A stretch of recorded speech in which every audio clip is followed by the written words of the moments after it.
Hi, I'm Leo Lozinski, and in this video I want to speak about 3 simple steps in what I believe is order of preference to improve your health and your family's health from a nutritional perspective. Now, there are so many things that one could possibly do, and it can get quite overwhelming, and so therefore many people end up doing nothing. So what would be these really easy 3 steps? Let's start off with step number 1, and that is to replace your seed oils, your industrialized, highly processed, what would be known as vegetable oils, for traditional fats. So about 50 to 70 years ago, there was a massive replacement of our healthy fats for industrialized seed oils. These are highly processed, as I said, lots of chemicals, very rancid, full of inflammatory agents, oxidative stresses. They really do wreak havoc on the body, and they're in every single processed food that you can find. And people are truly using them, believing that they are there to improve their health, and it's actually the opposite way around. So step number 1, replace all these oils with fats. So we start changing the words from oils to fats. And what I mean by fat, anything that comes traditionally from a plant or from an animal that is solid at room temperature, or at least solidifies in the fridge. These are things like coconut oil, like butter, like tallow, ghee, all the chicken fats, duck fats, and then there are certain types of healthy palm oils which are now making their way back into the consumer environment to be able to use. These are really healthy fats. Then we can use some extra virgin olive oil in moderation.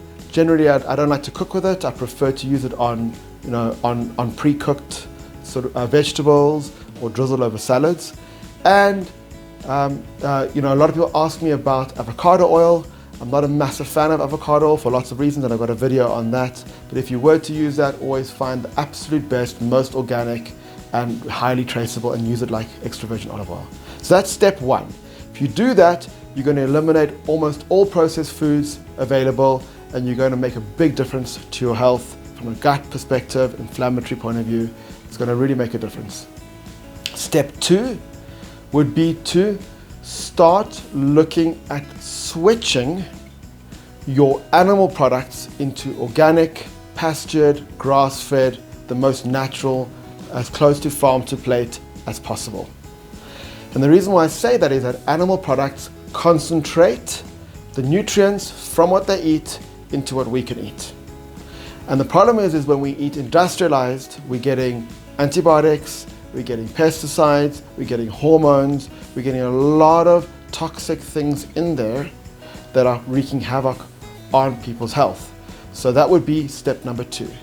And then step number 3 would be how to eat grains if you were to eat grains. Now, you don't have to eat grains, but many people do eat grains, from wheat flours to rice to all these sort of other slightly newer products such as quinoa and the like.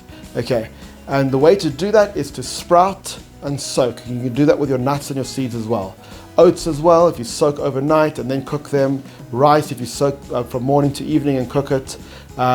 All your grains, your breads to eat sour or sprouted, like Ezekiel bread or sourdough bread. So if you do all of that, those 3 things, what you will find is that you will reduce the inflammatory burden on your body. It's very simple to add in. Start off with 1. Once you get 1 right, to go to number 2. Once you get number 2 right, bring in number 3. If you're highly motivated, you can do all 3 at a time.